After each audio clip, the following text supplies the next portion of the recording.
Welcome to ECNTRADE Daily Video. Before we begin, it should be noted that any advice is of a general nature only and that your personal circumstances have not been taken into consideration.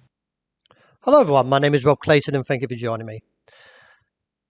Looking at the Australian dollar, we can see that the down channel has now reached a low posted back in August, and that is around 71.15. I'm a little bit cautious of where we are due to the divergence that I can see here from the MACD, along with that with the RSI rebounding off the bottom of the oversold region, could see a correction back towards 72 cents. If we do see a close under 71.15, that would give further exposure to the downside, however, and that would leave the view down towards the region, we have to jump into the monthlies though, of around 70 cents and reassess from there.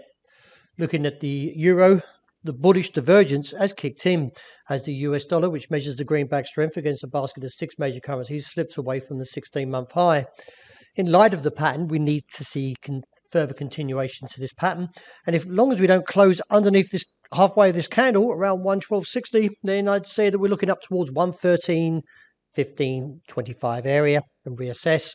I'm not giving any further targets beyond there because it's still a little bit sketchy in how strong the US dollar can actually return after its recent uptrek, and along with that we've got non-farm payrolls this week as well, which could cause a little bit more whipsaw price action. With the concerns of the new variant being reported in the newspapers, dollar yen has taken a very heavy tumble on Friday and now looks very much to achieving its target of 112.65 and reassess from there. In light of the pattern, I am supportive and have been since the divergence kicked in, that is to the bearish case, and clearly, evidently, strong bearish price action has emerged from the signals that we've been seeing. The pound has rebounded off the level of 132.80, but not quite out of the danger zone yet. From the posted bullish outside range day, we need to see a close above 133.85 to initiate the move up to 135 as a potential target, and could see an extension of 136. There's been much talk that the Bank of England may actually hike rates in the next move on the 16th of December, and therefore keep an eye on how we're placed technically. In fact, it's not overly strong from this outside range day, but if we get a confirmation from the signal above 133.85, should see a further rise. With the yen strength returning very aggressively, the downside target for CAD yen has been reached at 89.45 and leaves me neutral just for the short term.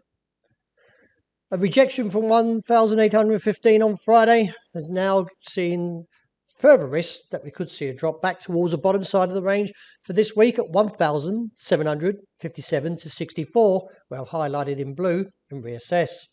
Wrapping up with oil, a $10 drop on Friday has reached its target of $72 and now overextending to 68, as you can see here, but I'd rather sit out for the short term as the market now tries to assess where the next trend is going to be. With OPEC meeting this week, we could see further volatile price action. So with the target short term that was reached, I'd rather sit out for now.